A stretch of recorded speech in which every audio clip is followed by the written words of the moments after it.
The wild part about being on the journey with an entrepreneur is like they have to become different people depending on the stage of the business. So one of the biggest attributes that I really value is someone who's able to sort of really go deep in operational complexity, but also keep a mind around like what's around the corner. And that balance is incredibly difficult. But the best founders that I work with have that, right? Like they can say within 2 seconds what exactly is going on with this one piece of the business, but oh yeah, the world is going to look like this thing in 5 years from now. And that balance, I think, is you don't really see it until you're working with them, but the best founders, I think, have that.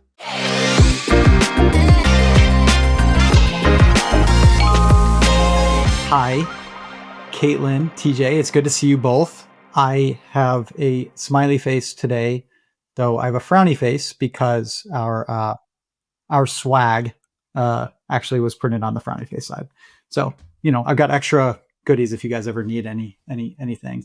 Oh yeah, very, very practical use of that swag. Pretty exciting. Thank you both for jumping on. We're going to jump in on what it's like to be a VC in commerce tech. I want to go into your backgrounds. I'm going to pitch you both and ask for money. I really want to start. You guys both have awesome backgrounds. I'd love for you to do more than like a superficial intro. Ideally dovetailing into like how you got into commerce tech investing and why, but just would love to hear your background. Caitlin, I see you smiling, so I'm calling on you first. You're in the hot seat. So I'll do Caitlin's for her. She interned for me. I taught her everything. She went on to CRV, which is a well-known prestigious firm, and I have yet to get a thank you phone. Did she actually intern for you? Caitlin's the one who introduced me to you. Like some of my portfolio companies had raised from you, but I know she's a hustler. She ascended quickly, but yeah, she interned for a summer. She was at Dartmouth grad school. Was dead set on getting into venture. I advised her that is very hard and that she should work for a good startup, take a lead product, like chief product marketing product role, and like get drafted into it. And she ignored me, did it her way, which proved to be the better, faster way. So now you can go, Caitlin. I queued you up. Yeah, there we go. That makes it easy. So I'm originally from a really small town in the middle of nowhere, Texas. And then I grew up in Montana. And when I first graduated from Penn, I really didn't know what I was going to do with my life. So I ended up working in marketing at Red Bull in LA. And when I was there, I fell in love with startups. So I went to this consumer startup that sort of failed spectacularly. I am grateful for that experience because that's how I met my now husband, which is how it comes to TJ in my life. But I ended up moving to Boston and working at another company that Accomplice had backed. That was called, at the time, called Venture App, which is now HQO. Was there and still really feel like I found what I wanted to do with my life. I loved sort of the ecosystem that I was in. I loved being in tech, but it didn't, candidly feel like my forever home. And so I was like, what do people do when they don't know what to do with their lives? I decided to go to business school. And while I got into business school, TJ was like a big mentor of mine. And so I tried to figure out what I wanted to do. And I had always been really interested in venture. But there's nothing like 100 people telling you can't do something to really sort of drive you to do something. And so I was fortunate to spend a summer with TJ at Accomplice and then went off to business school. And then as I was looking for what I wanted to do next, I felt like I couldn't just go straight into venture because enough people had told me like, there's no way you can do this. And so I'd been looking at a bunch of operating roles and nothing really sort of stood out as like, this is the place that I want to build my career. And so a good friend of mine was like, hey, you should talk to these people at OpenView. Ended up going to OpenView. And it was super late stage. It was like the latest stage that, I had ever been at and really missed the early stage side of things. And so got connected to a partner at CRV, fell in love with the team here and have been here ever since. I very much appreciate the story of like, everybody tells you can't do it, so you had to do it. that implies that you're also like actually good at stuff. Cause I had the same thing happen with my first startup and everybody's like, you should shut it down. I was like, no, I'll prove you wrong. And they were right. And it took me 4 years to do it. So good for you for actually being dogged and capable. It's a nice combination. We'll come back to you about some commerce tech stuff, but TJ would love a similar depth of intro, please. So my journey is the exact opposite. David Beisel at NextView, I was ever looking at venture, and he lives in my town. We've known each other for like 20 years, and he once said someone was looking for a job. I had like referred him to him, and he said the easiest way to not get a job in venture is to look for one. And so that's the course I took. I was an entrepreneur, worked for a number of startups, started Flipkey, which was like my larger exit of my portfolio. Prior to that was compete.com, which was backed by CRV. They were a lead investor. That's my connection to where we're all here now. And after we sold Flipkey to TripAdvisor, I was basically unemployed for a year. And I became an active angel. And so one of my first investments was in Drizzly. So met these young kids out of BC, Corey Rellas being one of them. I was very impressed by their level of knowledge of the legal structures of alcohol delivery and alcohol restrictions on both a federal and state level. And Uber was just becoming a thing. And I was like, well, somebody's going to have to figure out how to deliver alcohol. So why not these kids? And that was one of probably 6 investments I made. Accomplice at the time was starting a program called Boston Syndicates, also known as BOSS. And they were looking for somebody to lead it. They were starting this program where the firm wanted more people to look like me. They wanted CEOs, founders, angel investing more in the Boston ecosystem to resemble more of what was happening on the West Coast. So they're like, we want to stand this up.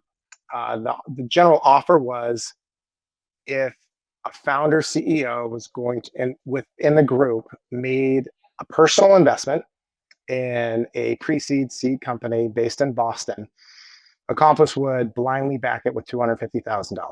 And so, a 10 to 20K check could get levered up by 10 to 20X. And which was a really, and earn carry off of it too. You would get carry off of the additional money. So it was a pretty interesting offer. There weren't many rules at all other than being based in Boston and being kind of in the first round.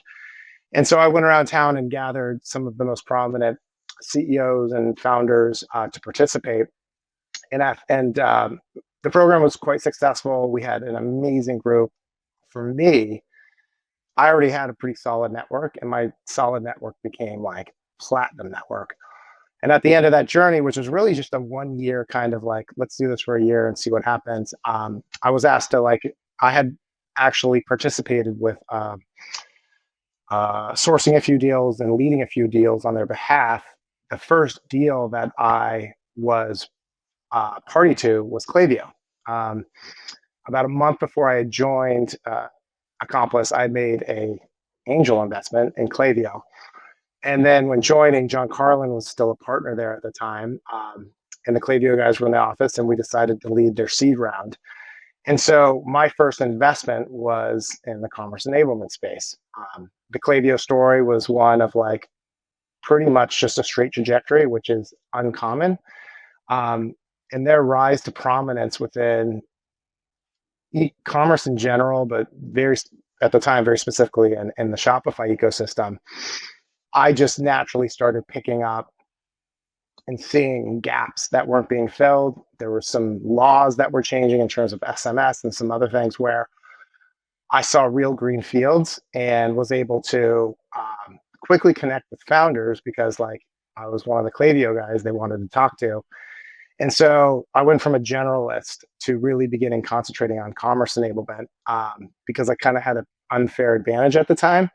And it just compounded because I spent more time there. And so I woke up and had both the ability to access entrepreneurs pretty efficiently and had built up kind of pattern recognition and knowledge of what was happening beneath the surface to allow me to pretty much either hunt or filter opportunities relatively efficiently. And that ultimately led to me spinning out of Accomplice and starting Vinyl, which is primarily focused on commerce infrastructure built off of that franchise that all began with Klaviyo.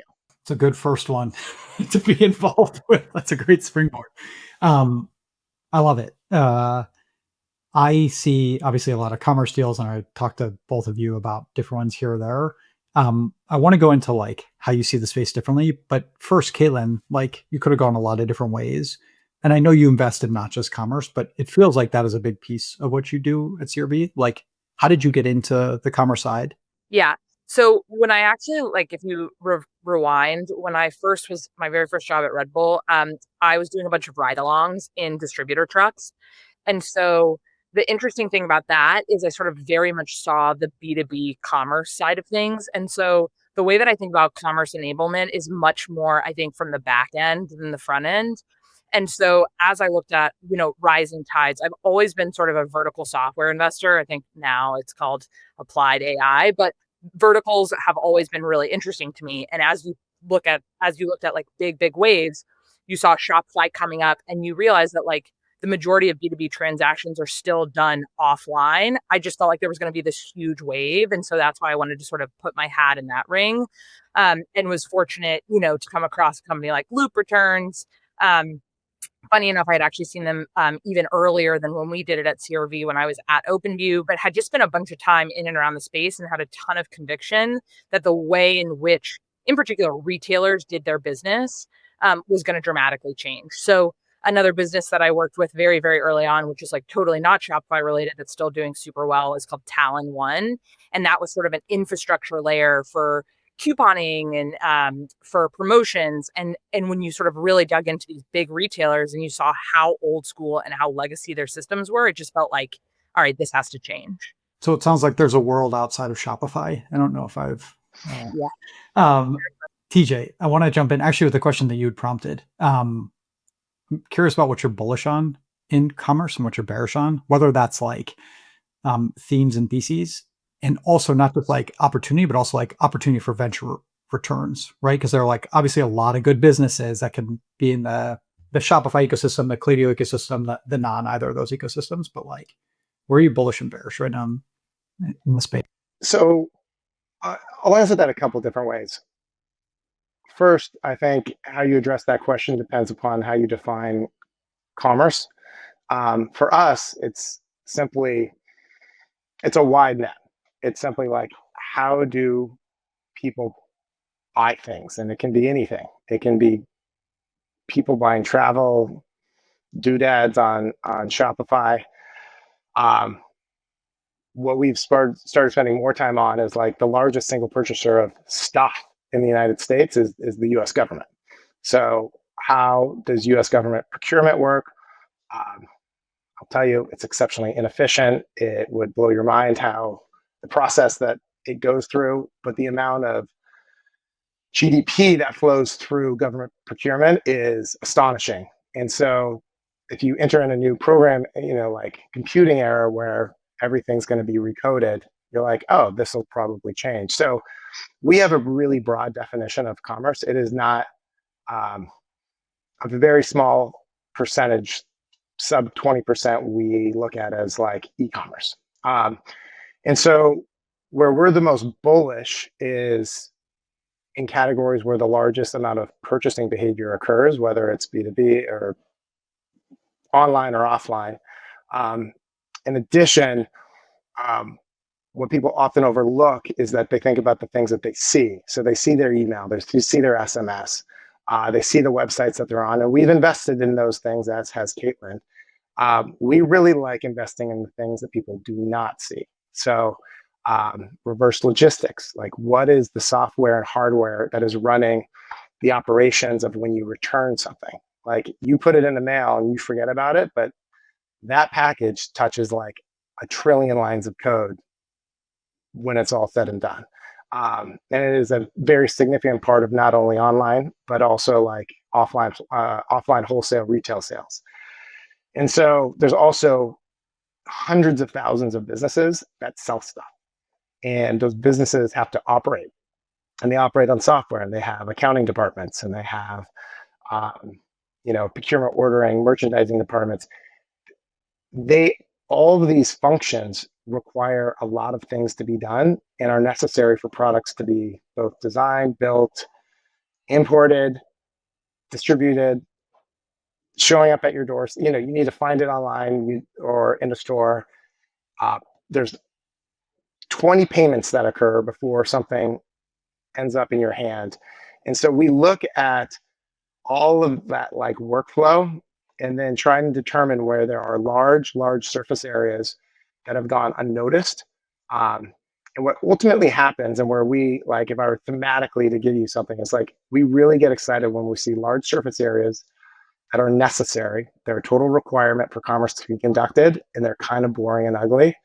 And thus, very few people have spent time or passion trying to resolve it. And then, so when we find that founding group that has this curious passion for this ugly problem that wasn't very attractive to anyone else to go resolve, when that happens and it's a good team, we get very excited. So actually, Aaron, one of the companies that you and I are both invested in, Two Boxes, is like a perfect example.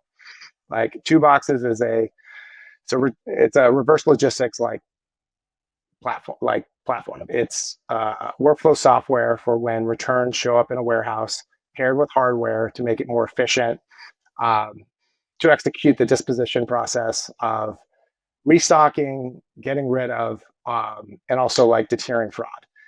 And those founders, who are amazing within their own right, they were passionate enough about the project that they slept in warehouses and they volunteered to be on the line so that they could process returns for days on end, and then slept there, wanted to see what happened during like the midnight to 5 a.m. run, interviewed the employees doing it, interviewed them for like how much do they like or dislike their job, how did they get paid. I mean, they consumed it. And so we looked at that and we're like, amazing group. How many people either are thinking about this or would ever sleep in that warehouse? And so that's where we start getting excited, is when we see some of those elements coming into, again, large surface area and somewhat underserved problem spaces. They are a secret monster. I think they're my favorite set of operators, which is pretty funny, more than even myself and my co-founder, as much as I love us.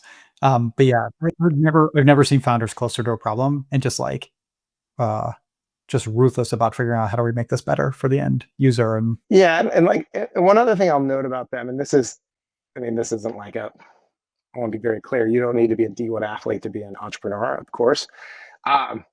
Caitlin was a very good athlete. She was a D1 athlete. So like there's some pattern recognition here, but Kyle was a D1 wrestler for a top 10 program. He's a teddy bear. And anyone who's ever wrestled before, which I did for 3 years in my middle school era, it is an intense sport. And to get to that level, you have to be wired. You have to be wired so differently. And most D1 athletes or any college athlete is wired a little differently. I was a D3, so like I'm like slightly wired differently. A D1 wrestler is wired so differently. So if you're like, well, the breakout candidates, the founders have to be very different, and they just have to have an engine that simply is several standard deviations off of like the normal good operator. Like Kyle, you can get that by talking to him, but then you look at his background and you just know it's like inherent, because you just can't get there unless you're just a little bit fucking crazy. And then you see Caitlin, who this is an unofficial statement, but completely off the record. I don't know if there's ever been someone who ascended to GP as quickly as she did, like man or like male or female. And TJ, you're gonna get canceled over here. No, I'm just kidding. How would I get canceled for that? I'm kidding. I'm kidding. You should. I can get canceled, not for that. And so like we see it before, and like Caitlin's another good example, like an D1 like tennis player. I think you're an accomplished like horseback rider too or something. I don't know. She's from Montana. Like it's like people from Maine. They're like nothing else to do. half of them are crazy and half of them are brilliant. She's like in the middle. Um, she's like a little of each. But that's like another attribute where you're just looking for people that are wired a little differently. And to go solve some of these problems, you do have to like Yeah. kind of see the world a little differently, and your engine's just got to rev a little faster or a lot faster. Caitlin, I want to go to you about one. I mean, first of all, anything you want to reply to, but like specifically founder mentality, what you see, what are like the good signals, the bad signals, and we'll go from there. But yeah, jump in. I think TJ's like completely right. I think the reality is like starting a company, you kind of have to be crazy because it's just such a brutal journey. And like the thing that I think you really have to look for, and I guess in some ways this Kyle, who I don't know super well, I've heard of him. I will make sure you know about them when they're fundraising, and you will thank me, and it will be glorious. Big. Perfect. He's like, you just have to be willing to get knocked in the face over and over and over again and get back up. And so I think it's sort of this like drive, this like absolute hustle and this like unwillingness to quit that like gets me really excited. And I think you see it sort of in early signals around the founders is like, do they have this sort of like no willing to quit mentality? Because that's the thing that like I think gets me really excited and sort of as cliche as this has become, like a real chip on their shoulder around like why they've decided to do this thing. Think about, so assume somebody gets through and they're like, you've invested, you're now committed, right? You guys are working together. It's a Series A. It's a big seed, whatever it is, but like this is one of your like few checks a year. What are the attributes once you're in the door with that founding team that are like really immediately good signals when you actually get to see like up close and personal how they operate? And what are the pieces where you're just like, oh shit, this might have been a mistake, or like, hey, we really need to get ahead of this? Yeah. I think it's so variable depending on the stage of the business. And I'm sure TJ, you have some thoughts on here too. But like, I think it's so like the wild part about being on the journey with an entrepreneur is like they have to become different people depending on the stage of the business. And so one of the biggest attributes that I really value is someone who's able to sort of really go deep in operational complexity, but also keep a mind around like what's around the corner. And that balance is incredibly difficult. But the best founders that I work with have that, right? Like they can say within 2 seconds what exactly is going on with this one piece of the business. But oh, yeah, like the world is going to look like this thing in 5 years from now. And that balance, I think, is you don't really see it until you're working with them. But the best founders, I think, have that. And like Caitlin and CRV is a much larger fund than Vinyl. Vinyl is like a pre-seed. We call it formation capital. Like 4 of our last investments were made before the company had a DBA. And so I think that answer is going to be different depending upon like where your like entry point is. And the larger funds have to put more capital work. So usually the opportunity has to be slightly more mature. For us, we're almost assessing purely the entrepreneur. Obviously, we are interested in the problem space matters, but it's like it's a smaller fraction of the equation. And like for us, when it's not something well beneath the surface, like two boxes, like you weren't going to find many people working on what they were working on, right? There might be 1, 2 other companies. Everything else, Caitlin and I tend to look at, there's probably 24 viable startups. And where I tend to get excited is when entrepreneurs dismiss questions that I make that they don't find interesting. Because like the answer is almost, if I asked of the 20 companies that are out there, they will all answer the same way. And when they get dismissive or are like, that's not a great question, the question you should be asking is X, Y, and Z. That starts leading me to believe like they have already like they're past the commoditization phase, which is like an opportunity exists. Everybody's in the moment and they're just taking advantage of like the low hanging fruit. The ones that tend to ascend are building for 10 years out, that the current build is purely foundational and it's not interesting and they don't even want to talk about it and they don't want any metrics coming out of that to be even remotely representative of the opportunity. And they're not doing that as a smokescreen. They literally want to make sure that their investment partner understands where they're going with this versus selling me on where this is going. And that might sound nuanced, because, and it is, but there's a gravity to that conversation where you realize you are sitting with somebody who is not asking or selling for capital. They are telling you your story because they just know there will be capital. It is purely an errand that they have to go through versus convincing you that there's something there. Chiming in from the operator side, I love that. And I see a lot of times with earlier stage founders, where you never want to like tell a different story, but it might be the minute we get the capital in the door, we actually want to have a hard discussion about how we think the way we've been doing it that you've invested in that works. There's actually like, it's going to drive us to a local maximum. The global maximum would require us to change our business model, go after a different ICP, do it. The challenge that I've seen as the founder is like, it's not about the conviction of the genesis stage, the formation stage, whatever, right? Like that early. It's how do you convince the next level? I think when you have the early stage investors with credibility like you, obviously, who can like help tell that story to the next stage, that's such a boon. And it's like the right way to build is like be intellectually honest the whole way and be like, hey, we're doing this to build a foundation, etc. And it's always just hard because like even if we're the N of one and we're the only company in the space, not talking about like any company, right? I think a thing that founders often forget is they're not just competing with their competitors, they're competing with any other place where you guys could deploy your capital. And again, at this for like the seed or the A or the B. And it could be a fundamentally different industry, a different team, a different scale, different everything. I don't know if that resonates, but and I do want to flag, like, for anybody who's watching this, for the 6 of you who are listening intently, I do want to make one counterpoint, which is we really don't like phased businesses. Like phase 1, we're going to do this. Phase 2, phase 3.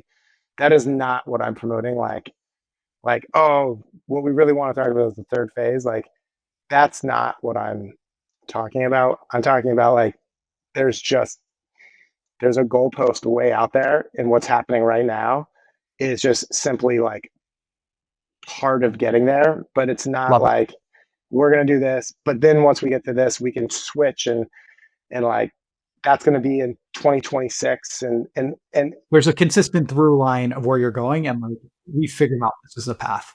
Few, if any, businesses that pitch in phases. One, it's very hard I don't think they get funded very often, and when they do, it's not a good thing. So don't pitch phases. I got you. Thank you.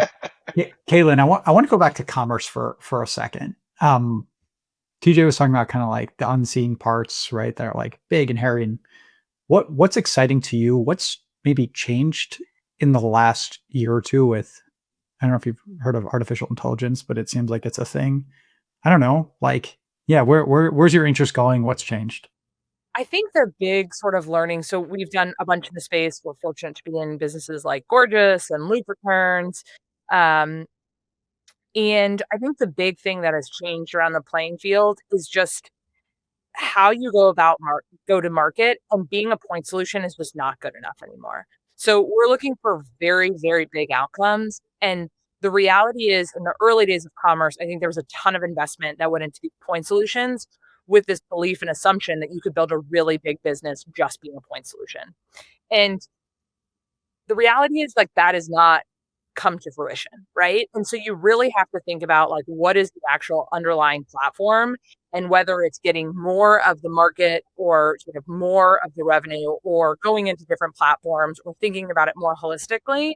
That's the sort of stuff that I'm looking at. And to be honest, like I haven't actually made a lot of commerce bets, sort of like, I guess what a lot of people would define as a strictly commerce in the last while, because I just haven't seen something that was really, really exciting to me, that was like fighting off a big enough problem. And so as a result, I've been mostly spending time in spaces like logistics or, manufacturing, where these are very, very large slugs that are still touching commerce. and have like a very clear application of AI within them. What are some of the problems you're kind of excited by in logistics or supply chain that you're running after?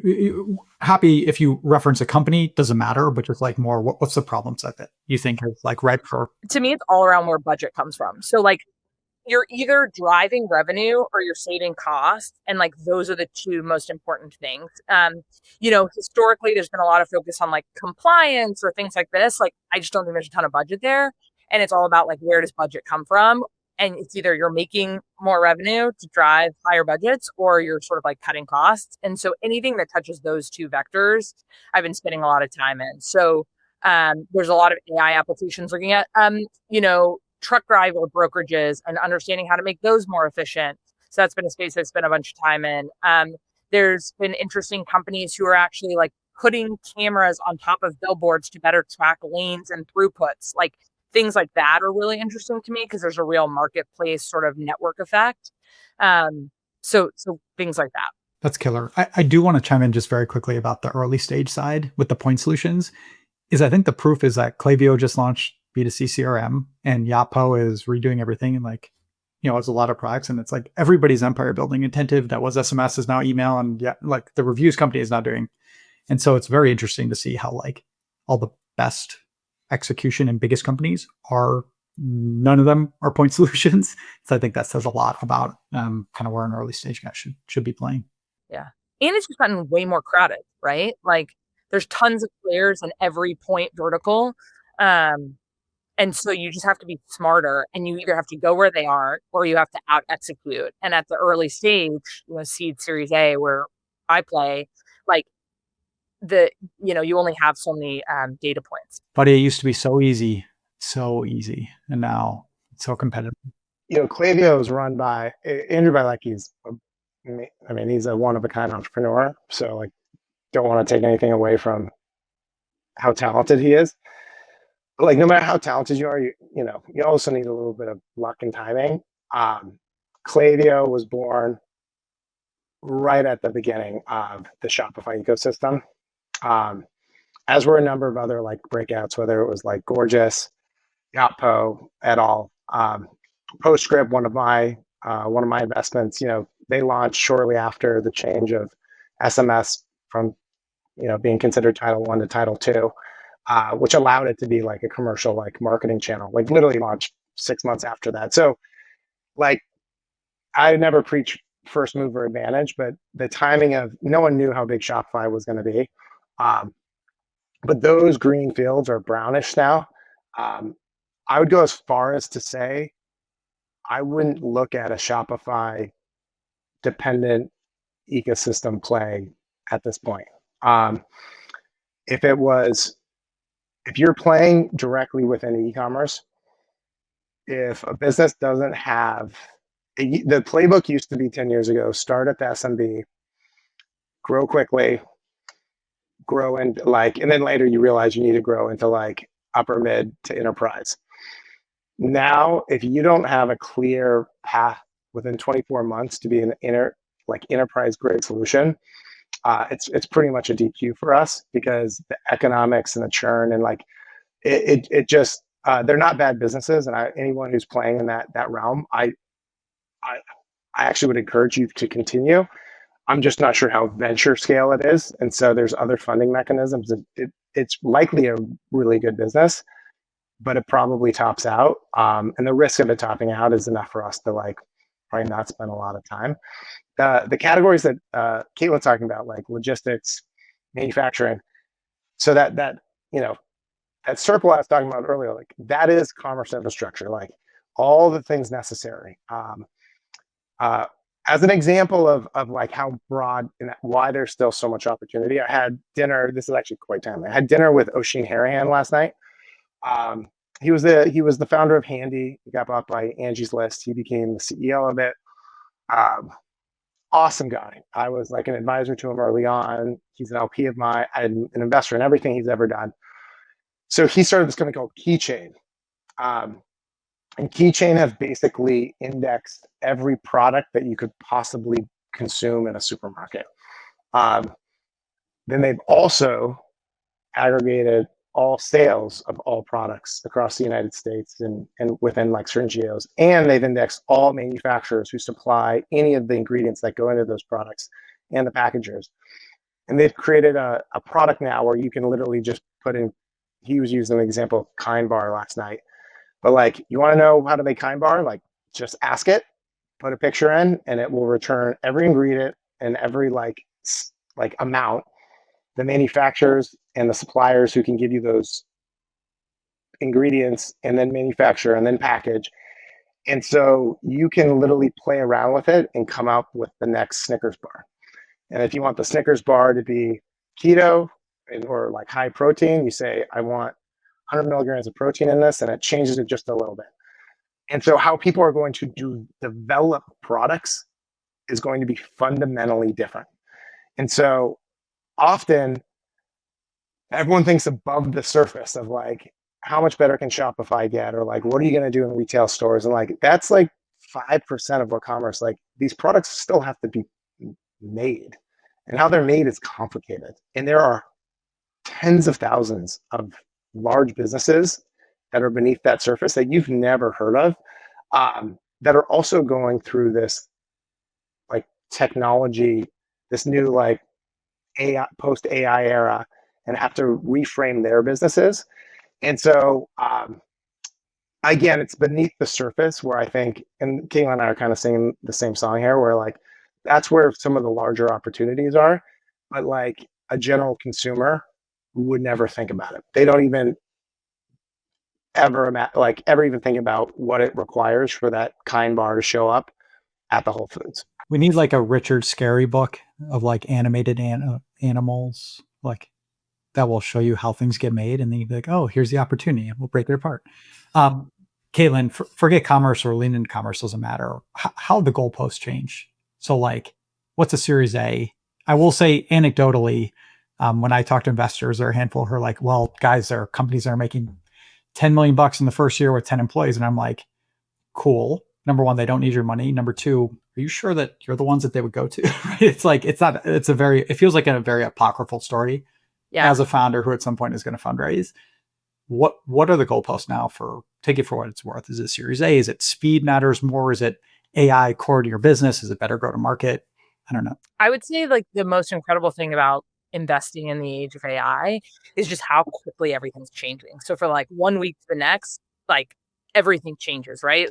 OpenAI produces something that renders your business irrelevant, or Anthropic produces something that, changes the way that you do your cost structure on the back end. So everything's like constantly changing. So what I tell you today is probably going to be totally different from what I tell you in 2 weeks. But in general, I would say that the goalposts have changed because we're seeing these businesses that are growing so incredibly rapidly, faster than sort of ever before, businesses going 1 to 10 million of ARR. And so I think as a result, if you think about Series A, Series B investors, Series C investors, they expect these like enormous growth curves. And so the thing that people are really paying a lot more attention to is velocity. So like, what does the slope of the revenue curve look like? And what is the potential, future slope of your business look like? And so the days of sort of SaaS, growing 3x year over year, a lot of investors just don't get excited about anymore. And before it was, a lot of conversation around efficiency, but the reality is with a lot of this AI stuff is you can do it also efficiently. And so I think that there's an enormous demand, at least at this moment, for these very, very fast growing companies at the downstream fundings. Yeah, which whenever we're in these cycles, there's going to be a lot of broken hearts with that mentality. Because when you get into these rapid acceleration curves, and then everybody kind of throws what it's happening so fast, like quality of revenue kind of is like put aside. And so there are foundational companies that the tech is not going to, it's hard to imagine OpenAI or Anthropic being displaced. I mean, there's just so much capital, but tech is so much further ahead of anyone that's not in those top 5. But like applied AI models in some of the companies that are like vertically focused, it is going very fast, but the switching costs to a competitor that prices it lower, specializes in a field for you is very, very low. So there's going to be some amazing winners, but at the same time, like as a fundamental, we went through the last 5 years of like the world's falling apart. It's around quality of revenue. What do these cohorts look like? NDR. And NDR in short bursts with in this era, it all looks really good. I do think that we're going to see a pretty solid fall off when the market maturates and the transition costs are next to zero.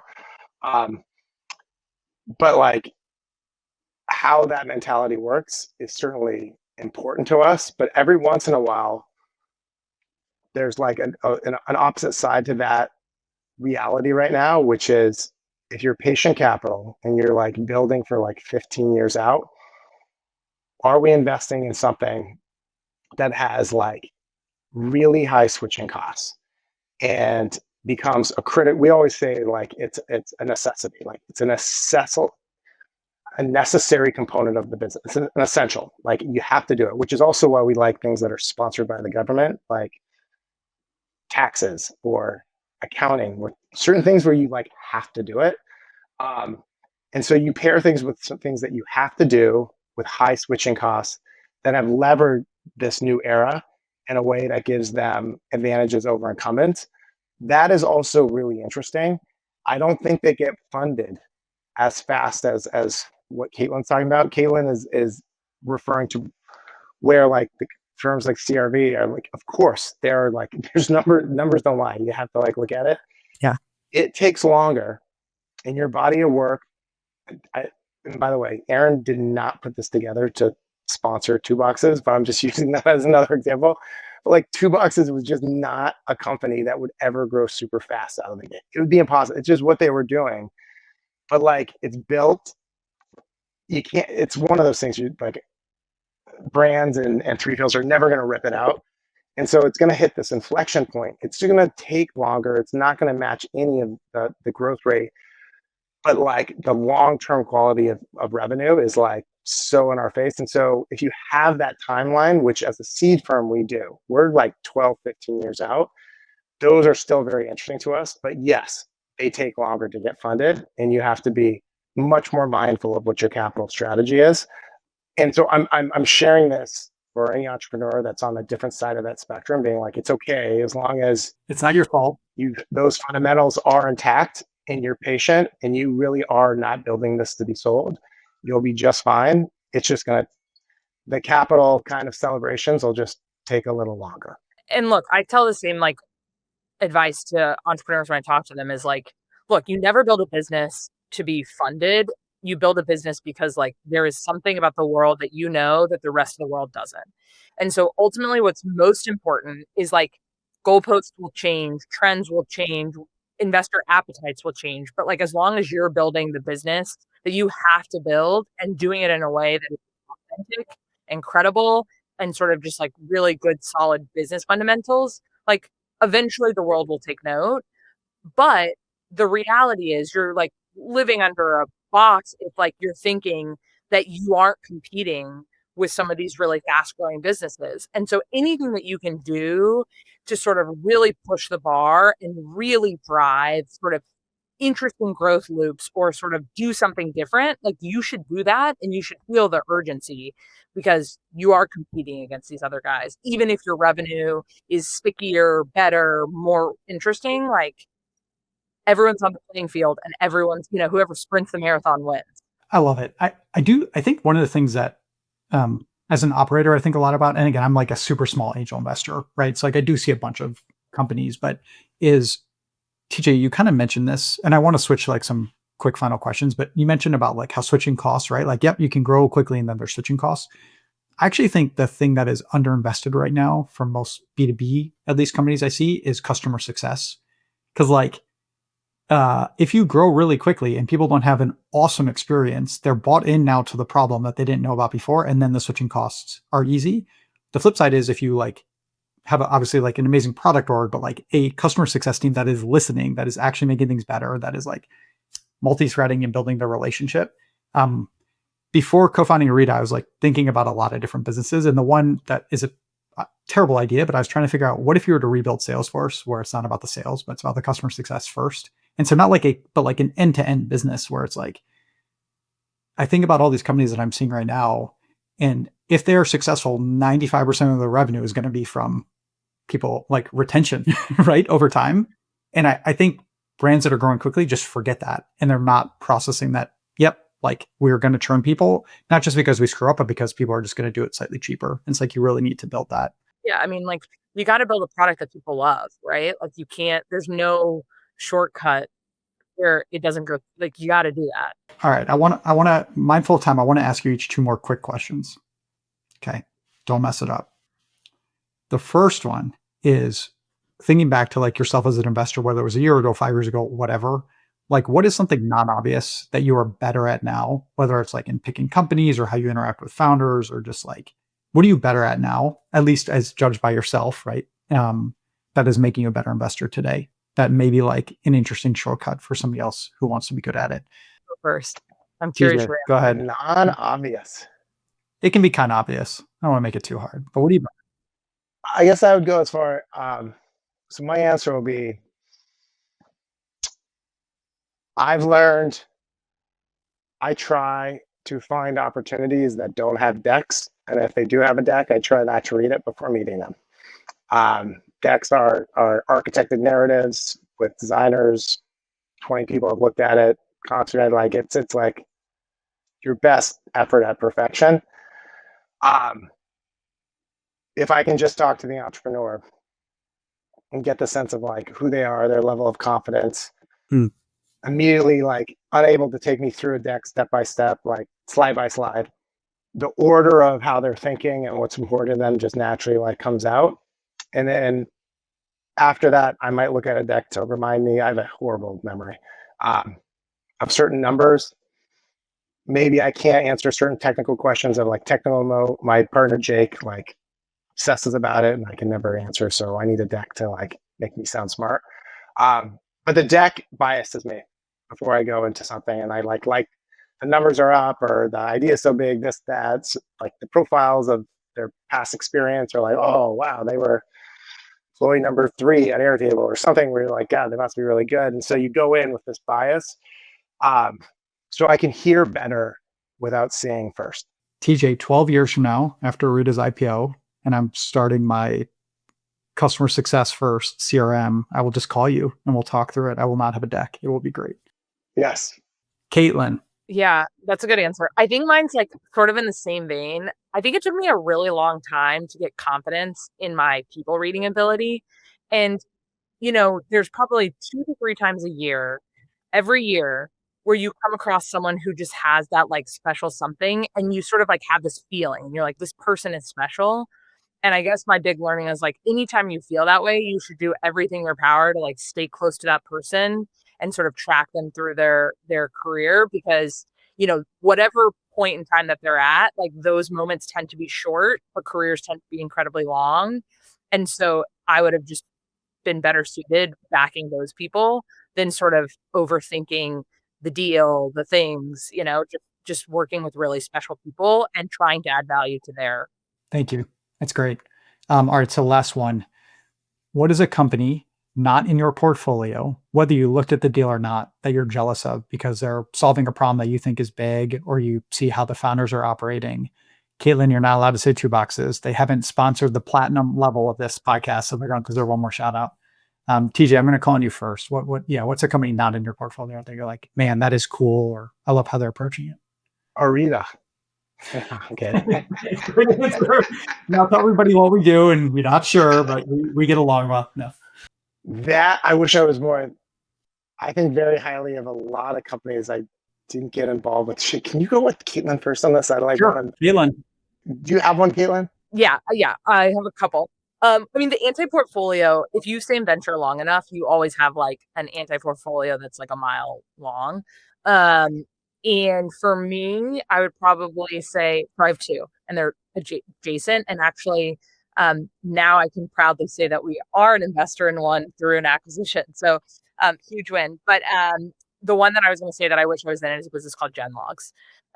So Genlogs is they put cameras on billboards, and it tracks trucking lanes to help with reduction of fraud and theft. And then you can also use it as a sales tool within a brokerage account. And the founder's incredible. He sort of has done exactly what he said to do. It's in this sort of non-obvious category. And so I think they're going to do big things. So if you're a later stage investor listening to this, you should definitely track them. But that's probably the most obvious and most recent one that's top of mind. I love it. Thank you. TJ, you've had like plenty of time to figure this out. I know you've only made good investments and you've never missed. No, I have an anti-portfolio. I'm trying to be more recent. I want to give credit to somebody that's more like in the last 2 years, which is why I'm like having trouble processing this. I'm going to answer the question, but not in the way that you wanted. But I'll say this. I mentioned that it also highlights some challenges of like investing. O'Shea&Harrihan's company, Keychain, we could have invested. I would, of course, back him. He got a pre-seed investment of $15 million from Lightspeed. 9 months later, he got $25 million, I think, from Box Group or something. Like it's a profile of like growth investing, but really tough for like smaller funds like us. And I regret to a certain degree that like we aren't a part of it, because I think he's going to build something quite amazing. And he's just got an engine. He just checks so many like special boxes, and he's right in what we do. And we know the space. I just know where this puck is going.